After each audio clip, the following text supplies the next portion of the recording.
Evening incense. This is the brief on the biblical symbolism of the ram. You know, the ram isn't just some ancient ritual animal. It's actually the ultimate biblical symbol of substitution, an innocent life given so the condemned get to walk away completely free.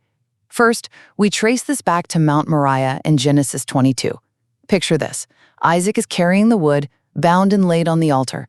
But at the absolute last second, God provides a ram caught in a thicket. Abraham names the place Yahweh Jireh, meaning the Lord will provide.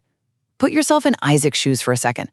Imagine that intense, visceral relief of facing certain death only to watch a substitute suddenly take your place.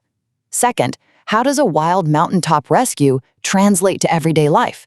Well, we see it in the priestly consecration of Exodus 29. The ram's blood was applied to Aaron's right ear, right thumb, and right big toe. Sounds strange, right?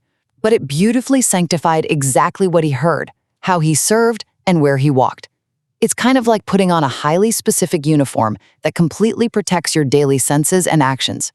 Finally, the physical details of this ancient sacrifice point directly to its ultimate fulfillment. Those thorns that trap the ram, they perfectly mirror the crown of thorns forced onto Jesus' brow. He literally became a curse for us, taking our place entirely on the altar.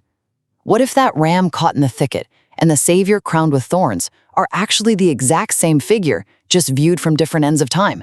So, from Mount Moriah all the way to the cross, the ram stands as Scripture's ultimate promise that a perfect substitute took our place.